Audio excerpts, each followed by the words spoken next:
Hello and welcome to AUKS News. This is going to be the first time I'll be doing something like this, so please just bear with me while I see what works and what doesn't. My name's Lee and I'll be your host today. To start off with, Star Citizen has opened its doors to a selected group of players to be able to test out the latest version of the game and publish it online.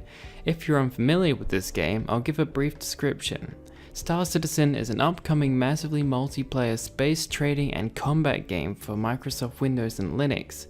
It's currently making a name for itself in the gaming world as the most hyped and backed game of recent history, with the game starting as a crowdfunding project in 2012. But since then has raised an astonishing $77 million with 770,000 backers. The latest 3.0 patch includes access to 3 planetary services and being able to actually land on them. While this initially doesn't sound like a massive bit of news, it's actually a huge step forward towards making this game complete.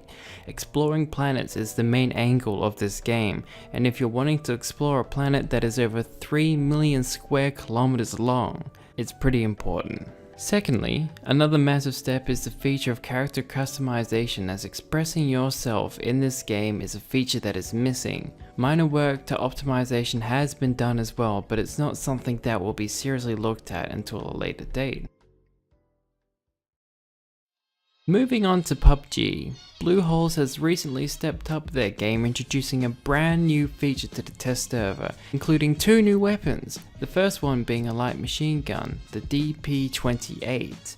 This will be available all over the map as a random spawn. However, the second map, which is called an AUG A3 assault rifle, will only be exclusive to care packages. If you're a regular on PUBG, then you'd be as excited as I am to see what else is coming.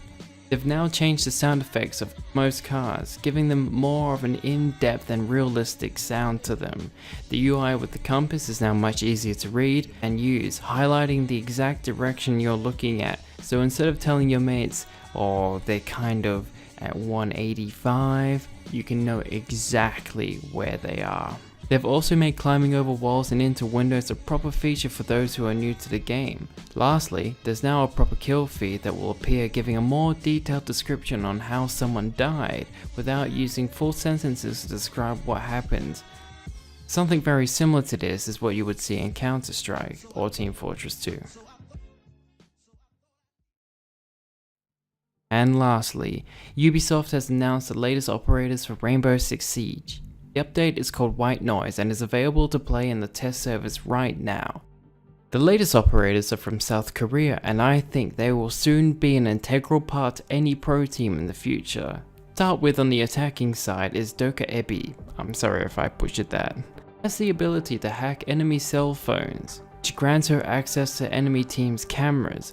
Not only that, but players who die will also drop their cell phones, which grants her access to hack them as well. Players on the defending side must either make the tough decision of destroying their own cameras to avoid detection, or to destroy dropped cell phones. Secondly, there is Vigil, who does not like to be seen by cameras. His ability is to go invisible and avoid detection by cameras. That's not to say that he's going to be completely invisible, he will be nearly invisible. An example of this is Legion when he throws down his little poison traps. Lastly, there is Zofia, who is the second Polish operator. Her ability is to use like an Ash/Capital hybrid, in which it's a double-barreled grenade launcher, which sounds pretty badass. Those with the season pass will have access to the new operators on November the 27th, and for those who don't, on December 4th. This has been Lee, thanks for watching.